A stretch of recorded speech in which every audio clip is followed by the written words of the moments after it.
when you think about it, really, you want to utilize your time to become better. So one thing that I see, guys, is me personally, when I jumped into this, and again, I'm going to use me myself as an example, there were a lot of things that I knew that I needed to get better at. It was organization, it was sales, it was just management. I needed to learn the technical skills. And so I consumed information. I looked at all the past lives. I looked at all of the posts. I had as many conversations that I could have with some of the people that I could get in contact with. I wanted to consume as much information, and I still consume as much information as I can by reading books and reading sales books and reading books about communication and books about technology and books about AI and books about this and looking at opportunities and allowing myself to become better. And if you would take a little bit of your time and utilize it to put it in the places that you're lacking and be self-aware of, okay, look, and being truthful with yourself, like I have a problem with asking people for money, or I have a problem being rejected, or I have a problem doing this, or I have a problem, like being self-aware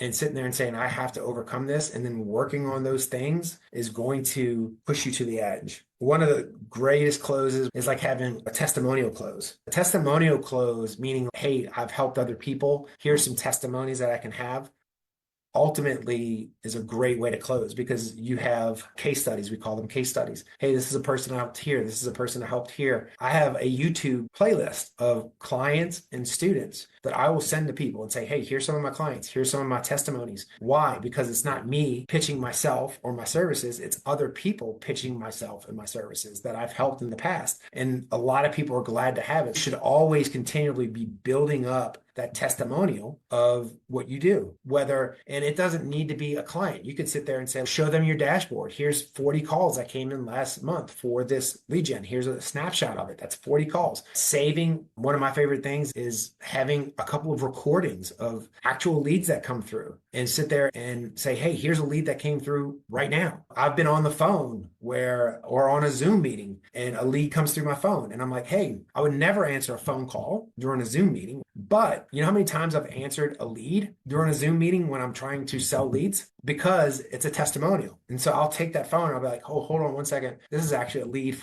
it'd be great if it was for the company that I was selling, but maybe it's something else, or maybe it's a concrete lead or whatever. I answer the phone. Hi, this is Jared. How may I help you? Oh, I'm looking for this. And usually I'm like, hey, do you mind if I answer this? This is actually somebody looking for work. And then I put it on speaker on purpose and I put it next to that mic and I write down that lead information and I just let them listen. I'm writing down that lead information and I'm like, hold on, give me 1 second. I'm going to make sure that this person gets this lead in 2 minutes, or maybe I sit there, okay, I just texted it and emailed it to them. It'll automatically go, but I like to email my customers just in case I sent that information over to them, right? Now I have a client testimonial that was live in person in action, saw how now all of a sudden another business owner is getting that lead, saw how it works, saw that it's serious. So you can do that live, or you can have like a recording of somebody that had called one of your sites and asked for a lead. Download that and use that on one of your next calls as client testimonials, because client testimonials will help you close more jobs. So you want to build a reserve of those testimonies. You want to have people that will go to bat for you and say, hey, he helped my business. He changed my business. They're going to be a cheerleader for your prospect. I've had a couple of you guys jump on calls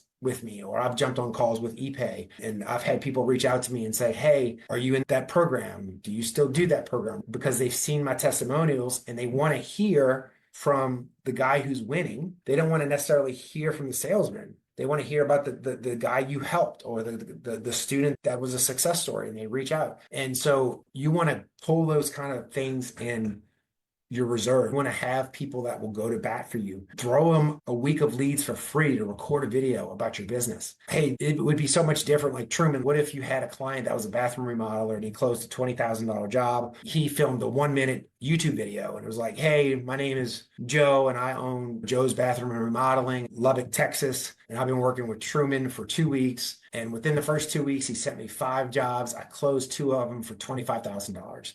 And I'm absolutely amazed because I've used Angie's List and all these other people in the past. And I didn't know Truman from anybody and I trusted him and I closed a $20,000 job. And I just want to say he's got my business for life or whatever. You get a testimony like that and you say, okay, well, look, maybe now is not the right time, but wouldn't you like the opportunity to possibly close a $20,000 job is $150 worth of the investment or the opportunity to be able to do that. That testimonial, then all of a sudden, now Joe becomes a salesman and you just become, they become that cheerleader. The way out of imposter syndrome, giving them leads for free, that usually will stop anyone in their tracks for additional proof. 100%. You just gave them their leads in their niche. It's true. And so that's why we do leads in advance. You're going to be put in positions a lot of times, especially when you put yourself out there, where people are calling or other people are being your cheerleader. And then you can do what I do. And somebody says, hey, I heard you generate leads. I'm like, yes, I do. But before we even start, I need to look at your market, and it's a $1,500 down. It's guaranteed, meaning that you're going to make $1,500 back before I start generating you for leads.